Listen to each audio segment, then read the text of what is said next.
मसीह में अति प्रिय भाइयों और बहनों, आप सभी को जय मसीह की। क्रिसमस और नव वर्ष 2022 की आपको हार्दिक हार्दिक शुभकामनाएं।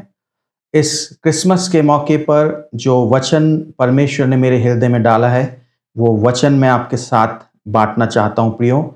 और वो वचन हमें मिलता है लूका उसका 2 अध्याय उसके 10 वचन में, जहां पर लिखा हुआ है, तब स्वर्गदूत ने उनसे कहा, मत डरो, क्योंकि देखो मैं तुम्हें बड़े आनंद का सुसमाचार सुनाता हूं। शायद इस वचन को प्रियो हम हर क्रिसमस में सुनते हैं, परंतु शायद इस वचन के पीछे जो असली अर्थ छिपा हुआ है उसे हम आज तक शायद सही मायनों में हम नहीं समझ पाए हैं। और इस वचन में मैं आपका ध्यान 3 मुख्य शब्दों की ओर ले जाना चाहता हूं प्रियो, जो कि है बड़े आनंद का सुसमाचार। बड़े आनंद का सुसमाचार। प्रियो, स्वर्गदूत ने ऐसा क्यों कहा, बड़े आनंद का सुसमाचार? वो ऐसा भी कह सकते थे, मैं तुम्हें आनंद का समाचार सुनाता हूं, परंतु स्वर्गदूत ने कहा, मैं तुम्हें बड़े आनंद का सुसमाचार सुनाता हूं। प्रियो, मैं आपसे एक प्रश्न पूछना चाहता हूं कि हमें अपने जीवन में कब बड़ा आनंद होता है? शायद आप में से कुछ लोग कहेंगे कि यदि मैं इस बीमारी से छूट जाऊं तो मेरे लिए एक बड़े आनंद की बात हो जाएगी। हो सकता है आप में से कुछ लोग कहते होंगे कि यदि मुझे अच्छी नौकरी मिल जाए तो मेरे लिए ये एक बड़े आनंद की बात हो जाएगी। हो सकता है आप में से कुछ लोग कहते होंगे कि यदि मुझे संतान मिल जाए तो मेरे लिए ये एक बड़े आनंद की बात हो जाएगी। और हो सकता है आप में से कुछ लोग ऐसा भी कहते होंगे कि यदि मेरा विवाह हो जाए तो मेरे लिए बड़े आनंद की बात हो जाएगी प्रियो। अर्थात इसका मतलब यह है प्रियो, आप सभी के जीवन में ऐसी एक ना एक बात है जिसने आपके आनंद को आपके जीवन में आने से रोक कर रखा है प्रियो। और उसी बात को ध्यान में रखते, उसी मतलब से स्वर्गदूत गड़रियों को यह संदेश पहुंचा रहे हैं कि मैं तुम्हें बड़े आनंद का सुसमाचार सुनाता हूं। अर्थात प्रियो, वो बात, वो परिस्थिति, वो एक बात जिसने आपके आनंद को आज आपके जीवन से रोक कर रखा है, आपके जीवन में आने से रोक कर रखा है, उस परिस्थिति को बदलने के लिए प्रियो ये संदेश स्वर्गदूत गड़रियों को पहुंचा रहे हैं। इस परिस्थिति को बदलने के लिए प्रियो प्रभु यीशु मसीह इस संसार में आए, और यही उस वचन का असली अर्थ है प्रियो, कि मैं तुम्हें बड़े आनंद का सुसमाचार सुनाता हूं। कि तुम जो ऐसी परिस्थिति में पड़े हुए हो, जिस परिस्थिति ने तुम्हारे आनंद को तुम्हारे जीवन से दूर कर दिया है, तुम्हारे जीवन में उस आनंद को आने नहीं देता है, तो आज सुन लो, तुम्हारे लिए एक बड़े आनंद का सुसमाचार है। अब यीशु मसीह तो कई हजारों साल पहले आ चुके हैं प्रियो, परंतु आज यदि इस वचन को आपने सही अर्थ के साथ नहीं लिया है तो आज इस वचन के अर्थ को आपको समझने की आवश्यकता है प्रियो। ये वचन केवल इसीलिए नहीं है कि हम क्रिसमस में क्रिसमस ट्री सजाएं, हम पकवान बनाएं, परंतु प्रियो जरूरत है इस वचन को सही अर्थ के साथ ले लेने की। तब ये वचन सही मायने में हमारे जीवन के लिए आशीष बन जाएगा प्रियो। प्रियो, हर एक बात जिसने आपके आनंद को आपके जीवन में रोक कर रखा है, उन्हीं परिस्थितियों से प्रभु यीशु मसीह आपको छुड़ाने के लिए आए हैं प्रियो। जैसे कि मत्ती 4 अध्याय उसके 16 वचन में लिखा हुआ है, जो लोग अंधकार में बैठे थे उन्होंने बड़ी ज्योति देखी, और जो लोग मृत्यु के देश और छाया में बैठे थे उन पर बड़ी ज्योति चमकी। क्यों यहां पर यह वचन ऐसा कह रहा है मत्ती 4:16 में कि जो लोग अंधकार में पड़े हुए थे, अर्थात प्रभु यीशु मसीह विशेष रूप से ऐसे ही लोगों को छुड़ाने आया है जो अंधकार में पड़े हुए। ये सीधे तौर पर उनकी ओर इशारा कर रहा है जो अंधकार में बंधे हुए हैं, जिनके जीवन में आनंद नहीं है। शैतान ने उनके आनंद को उनके जीवन से छीन लिया है। उस परिस्थिति से प्रभु यीशु मसीह निकालने के लिए आए हैं, और इसीलिए स्वर्गदूत ने इसी मतलब के साथ ये संदेश, ये सुसमाचार पहुंचाया कि मैं तुम्हें बड़े आनंद का सुसमाचार सुनाता हूं। अब तुम्हें उस परिस्थिति में और पड़े रहने की आवश्यकता नहीं है। अब तुम्हें और उस बंधन में बंधे रहने की आवश्यकता नहीं है, परंतु ये क्रिसमस आपके लिए एक बड़े आनंद का मौका हो सकता है प्रियो। आप में से कुछ लोग अपने मन में ये सोच रहे होंगे कि ये आनंद मेरे जीवन में कैसे आ सकता है। मैं जरूर आपको आगे बताऊंगा। उसके पहले मैं आपको बताना चाहता हूं कि ये वचन जो मैंने आपके साथ बांटा, ये वचन सीधे तौर पर ऐसे लोगों को संबोधित कर रहा है जो आज इस समय वास्तविकता में अंधकार की परिस्थिति में पड़े हुए हैं, जो आज ऐसी मृत्यु जैसी परिस्थिति में पड़े हुए हैं प्रियो, मैं आपको बताना चाहता हूं कि वो अंधकार आपके जीवन में किसी भी रूप को लेकर आ सकता है। चाहे वो बीमारी का रूप लेकर आ जाए, चाहे वो आर्थिक तंगी का रूप लेकर आ जाए, चाहे वो कर्ज का रूप लेकर आ जाए, चाहे वो परिवार में विवाह में लड़ाई का रूप लेकर आ जाए, वो कुछ भी हो सकता है प्रियो। अंधकार किसी भी रूप को लेकर आपके जीवन में हो सकता आज आपको अपने कब्जे में लेकर रखा हो, परंतु आनंद की बात यह है कि अब आपको उस परिस्थिति में और रहने की आवश्यकता नहीं है, क्योंकि ये क्रिसमस इसीलिए सुसमाचार सुनाया गया। स्वर्गदूत ने इसीलिए ये सुसमाचार बताया कि मैं तुम्हें बड़े आनंद का सुसमाचार सुनाता हूं प्रियो। जैसे कि मत्ती 2 अध्याय उसके 17 वचन में लिखा हुआ है, यीशु मसीह ने कहा, भले चंगों को वैद्य की आवश्यकता नहीं है, परंतु बीमारों को है। मैं धर्मियों को नहीं परंतु पापियों को बुलाने आया हूं। इसका मतलब यीशु मसीह इस संसार में विशेष रूप से ऐसे लोगों के लिए आए हैं जो कि अंधकार में पड़े हुए हैं। और अगर आपको ऐसा महसूस हो रहा है, अगर आपको ऐसा आप एहसास कर रहे हैं कि हाँ सचमुच में मैं भी ऐसी ही परिस्थिति में आज पड़ा हुआ हूं, तो ये वचन आपके लिए है प्रियो। प्रभु यीशु मसीह विशेष रूप से आपको छुड़ाने के लिए संसार में आ गए, ताकि आपके आनंद को वो वापस लौटा दे जो शैतान ने आपसे छीन लिया है। प्रियो, मैं आपको बताना चाहता हूं, इसलिए यदि आप में से कोई ऐसी परिस्थिति से जूझ रहे हैं आज, जिसने आपके आनंद को आपसे छीन लिया है, आपकी खुशियों को आपसे छीन लिया है, तो प्रिय मैं आपसे कहना चाहता हूं, ये वचन सीधे तौर पर आपके लिए है। प्रभु यीशु मसीह आपसे बातचीत कर रहे हैं आज इस वचन के द्वारा। यीशु मसीह को अपनी उस विपरीत परिस्थिति में, उस कठिन परिस्थिति में आप आज काम करने दीजिए, काम करने का मौका दीजिए प्रियो, क्योंकि यीशु मसीह के लिए सब कुछ संभव है। उसके लिए सब कुछ संभव है प्रियो। बाइबल में से कुछ घटना का जिक्र मैं आपसे करना चाहता हूं, इस बात को समझने के लिए कि यीशु मसीह ने इस संसार में आने के बाद क्या किया। पहला मैं आपको बताना चाहता हूं, लूका उसका 13 अध्याय उसका 11 वचन से लेकर 13 वचन तक। यहां पर एक स्त्री के बारे में जिक्र किया गया है जो 18 वर्ष से एक दुष्टात्मा से ग्रसित थी। दुर्बल करने वाली दुष्टात्मा ने उसको जकड़ कर रखा था और जिसके कारण वह कुबड़ी हो गई थी। वो सीधे खड़ी नहीं हो पाती थी, वो कुबड़ी होकर चलती थी, सीधी नहीं हो सकती थी। यीशु ने उसे देखकर बुलाया और कहा, हे नारी, तू अपनी दुर्बलता से छूट गई। प्रियो देखिए, इस स्त्री के जीवन में जिस परिस्थिति ने, जिस दुर्बल करने वाली आत्मा ने उसके आनंद को उससे छीन लिया था प्रियो, जब यीशु मसीह उसके जीवन में आया तो वो उसकी परिस्थिति बदल गई। आनंद जो उसके जीवन में नहीं था, निराशा थी, वो परिस्थिति उसके जीवन में बदल गई। और उसके आगे लिखा है, यीशु मसीह ने 13 वचन में लिखा, तब उसने उस पर हाथ रखे और वह तुरंत सीधी हो गई और परमेश्वर की बढ़ाई करने लगी। क्यों बढ़ाई करने लगी? क्योंकि वो बहुत आनंद से भर गई थी। जिसके कारण वो सीधी नहीं हो पाती थी, उसके कारण वो दुख ने उसको जकड़ कर रखा था, पर आज उसके लिए महान आनंद हो गया है जब यीशु मसीह उसके जीवन में आ गया प्रियो। हो सकता आपकी भी इसी प्रकार की परिस्थिति आज हो, आपको भी जैसे ये स्त्री उस परिस्थिति में पड़ी नहीं रही, परंतु यीशु मसीह को अपने जीवन में उसने आने दिया और उसकी परिस्थिति आनंद में बदल गई प्रियो। ऐसा आपके साथ भी हो सकता है। एक वचन मैं और आपके साथ बांटना चाहता हूं, मरकुस 5 अध्याय 25 से लेकर 29 तक। यहां लिखा हुआ है, एक स्त्री थी जिसको 12 वर्ष से लहू बहने का रोग था।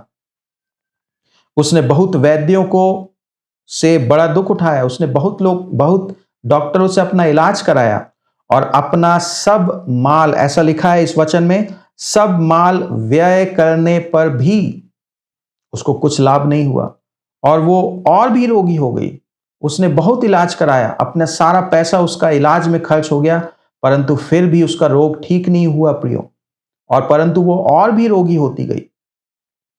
परंतु एक दिन जब उसने यीशु मसीह की चर्चा सुनी, तब उसने क्या किया? भीड़ के पीछे से आई और उसके वस्त्र को छू लिया, क्योंकि वह स्त्री अपने मन में ऐसा कहती थी कि यदि मैं उसके वस्त्र ही को छू लूंगी तो मैं चंगी हो जाऊंगी। प्रियो, आज अपनी परिस्थिति को आपको इस प्रकार से लेने की आवश्यकता है। ये स्त्री ने हार नहीं माना। ये स्त्री ने ये नहीं कहा कि अब जीवन भर मुझे ऐसे ही रोग में रहना होगा, परंतु जब उसके जीवन में मौका आया, जब यीशु मसीह उसके पास से गुजर रहे थे, तब यीशु मसीह को उसने अपने जीवन में काम करने का मौका दिया और यीशु मसीह ने उसके जीवन को पूर्ण रूप से बदल दिया। उसकी बीमारी की परिस्थिति को आनंद में बदल दिया। प्रियो, ये है मतलब इस समाचार का, इस सुसमाचार का क्रिसमस के मौके पर, कि मैं तुम्हें बड़े आनंद का सुसमाचार सुनाता हूं, बड़े आनंद का सुसमाचार सुनाता हूं। अर्थात आप में से हर एक जो ऐसी परिस्थिति में पड़े हुए हैं, जिसने आपके आनंद को चूस लिया हो, निचोड़ लिया हो, अब आपको और इस परिस्थिति में पड़े रहने की आवश्यकता नहीं है प्रियो, क्योंकि यीशु मसीह इस क्रिसमस के मौके पर आपको उस परिस्थिति से छुड़ाने की इच्छा रखते हैं। और आगे क्या लिखा है? जैसे ही उसने उसके वस्त्र को छुआ, उसका लहू तुरंत बहना बंद हो गया और उसने अपने शरीर में जान लिया कि मैं उस बीमारी से अच्छी हो गई हूं। तुरंत उसके जीवन में काम हुआ। एक वचन और मैं आपके साथ बांटना चाहता हूं, लूका 7 अध्याय 11 से 15। यहां लिखा हुआ है, थोड़े दिन के बाद वह नाइन नाम के एक नगर को गया और उसके चेले और बड़ी भीड़ उसके साथ जा रही थी। जब वह नगर के फाटक के पास पहुंचा तो देखो, लोग एक मुर्दे को बाहर लिए जा रहे थे, जो अपनी मां का इकलौता पुत्र था और वह विधवा थी। सोचिए प्रियो, वो कैसी परिस्थिति में होगी वो मां। वो विधवा थी और उसके पास एक ही सहारा था, उसका इकलौता पुत्र, और उसकी मृत्यु हो गई। ऐसी परिस्थिति से वो गिरफ्त में थी प्रियो। परंतु जब यीशु मसीह का सामना हुआ उस स्त्री से, यहां लिखा हुआ है, उसे देखकर प्रभु को तरस आया। आज हम में से हर एक के जीवन पर, आप में से हर एक के जीवन पर प्रभु यीशु मसीह ऐसे ही तरस से देख रहे हैं प्रियो, बशर्ते आपको यीशु मसीह को अपनी परिस्थिति में काम करने दीजिए। आप अपनी परिस्थिति में यीशु मसीह को काम करने दीजिए, तब प्रभु यीशु मसीह जो आपने सोचा भी नहीं होगा वैसा काम कर सकता है प्रियो। और आगे लिखा है, उसे देखकर प्रभु को तरस आया और उससे कहा, मत रो। यीशु मसीह ने उस स्त्री से कहा, मत रो। उसे बहुत तरस आया उसकी स्थिति को देखकर, उसकी परिस्थिति को देखकर।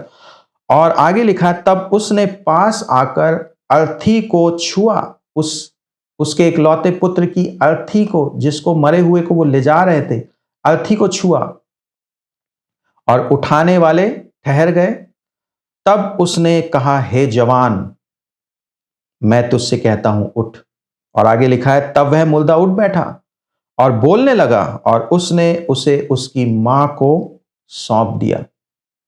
प्रियो, ये वचन हमें ये बता रहा है कि ये मां जो ऐसी परिस्थिति से घिरी हुई थी, जिसने उसके सारे आनंद को छीन लिया था, आज उसकी परिस्थिति बदल गई प्रियो।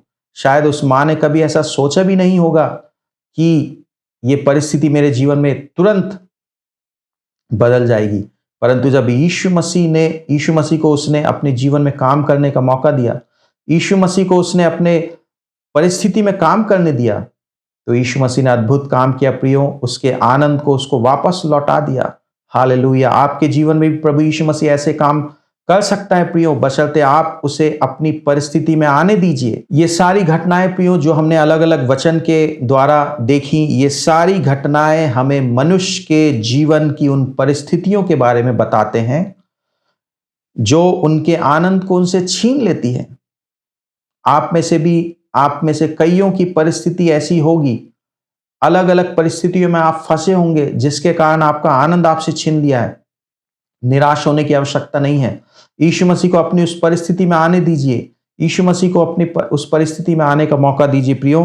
परंतु खुशी की बात यह है कि यीशु मसीह का उनके जीवन में आना उन सभी लोगों के लिए जिनके बारे में हमने वचन में पढ़ा, उनके लिए बड़े आनंद का सुसमाचार हो गया, क्योंकि अपनी उन परिस्थितियों में से वो स्वतंत्र होकर, अपनी परिस्थितियों से वे स्वतंत्र होकर उन्होंने बड़े आनंद को प्राप्त किया। प्रियो, आप इस आनंद को अपने जीवन में कैसे ला सकते हैं? आप में से कुछ लोग ये सोच रहे होंगे, आपके मन में ये प्रश्न उठ रहा होगा कि मेरे जीवन में ये कैसे आनंद आ सकता है? प्रियो, मैं आपको बताना चाहता हूं, सबसे पहले आपको आवश्यकता है कि प्रभु यीशु मसीह को आज अपने जीवन में, अपने दिल में आमंत्रित कीजिए, अपने हृदय में आमंत्रित कीजिए प्रियो।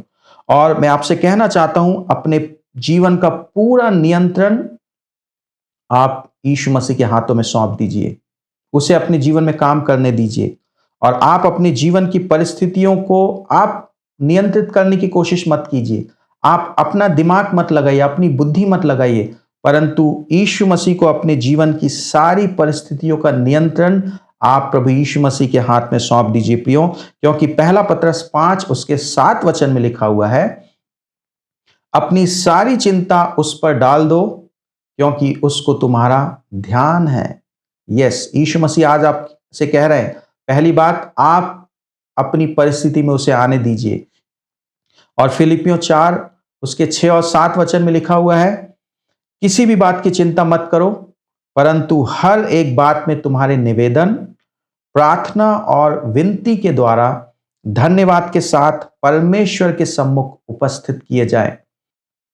इफिसियों 3 उसके 20 में लिखा हुआ है, अब जो ऐसा सामर्थी है कि हमारी विनती और समझ से कहीं अधिक काम कर सकता है, उस सामर्थ के अनुसार जो हम में कार्य करता है। यस प्रियो, सच कह रहा हूं मैं, ये वचन हमसे बातचीत कर रहा है। इफिसियों 3 उसका 20 कि अब जो ऐसा सामर्थी है जो हमारी विनती से और हमारी समझ से भी कहीं अधिक काम कर सकता है, कहीं अधिक काम कर सकता है।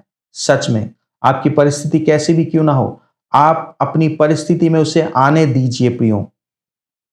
और मैं आपसे कहना चाहता हूं, इस वचन को आप विश्वास के साथ ले लीजिए प्रियो और अपनी परिस्थिति में यीशु मसीह को काम करने दीजिए, क्योंकि आपकी उस विपरीत परिस्थिति में यीशु मसीह काम कर सकता है और विश्वास के द्वारा आप अद्भुत काम को देख पाएंगे अपने जीवन में। मैं आप सबके लिए प्रार्थना करना चाहूंगा प्रियो, कृपया कर अपनी आंखों को बंद कीजिए और इस वचन को अपने जीवन में ले लीजिए विश्वास के साथ और अपनी परिस्थिति में प्रभु यीशु मसीह को आप आने दीजिए, उसे आने का आमंत्रण दीजिए, उसे आने दीजिए। आइए हम प्रार्थना करेंगे। पिता परमेश्वर, प्रभु यीशु मसीह के नाम से हम आपके सम्मुख में आते पिता, मैं आपसे विनती करता हूं पिता कि हर एक लोग जो इस वचन को सुने हैं पिता, आप उनके ऊपर तरस खाते हैं पिता परमेश्वर। आप नहीं चाहते हैं कि वो ऐसी परिस्थिति में पड़े रहें, ऐसी परिस्थिति में फंसे रहें जो उनके आनंद को दिन ब दिन चूसती जा रही है, सोखती जा रही है, निचोड़ती जा रही है। पिता परमेश्वर, मैं आपसे प्रार्थना करता हूं, निवेदन करता, विनती करता पिता, आप इन पर दया कीजिए, क्योंकि आपका वचन कहता है इस यीशु मसीह का जन्म लेने का मकसद यही था कि जिनके जीवन में से आनंद छिन गया है, यीशु मसीह उनके आनंद को लौटा दे। जैसे उसने उस विधवा के आनंद को लौटा दिया, वैसे ही पिता परमेश्वर, प्रभु यीशु मसीह, आप सुनने वाले हर एक भाई बहनों के जीवन में काम करना चाहते हैं। मैं प्रार्थना करता हूं कि इनको ऐसा मन दीजिए, इनके जीवन में से, इनके मन में से निराशा की भावना को दूर कर दीजिए, इनके जीवन में आशा को उत्पन्न कर दीजिए और इनको ऐसा मन दीजिए कि ये आपको अपनी परिस्थिति में आने का मौका दें, अपनी परिस्थिति में आने दें, ताकि आप सामर्थ्य और अद्भुत काम इनकी परिस्थिति में करें और इनको स्वतंत्र कर दें, ताकि आनंद से ये भरपूर हो जाए पिता परमेश्वर। और ये क्रिसमस इनके जीवन के लिए एक टर्निंग पॉइंट बन जाए। सारी महिमा आदर आपको देते हुए पिता परमेश्वर, इस प्रार्थना को प्रभु यीशु मसीह के नाम से हम मांग लेते हैं, आमीन। परमेश्वर पिता आप सबको आशीष देने पाए।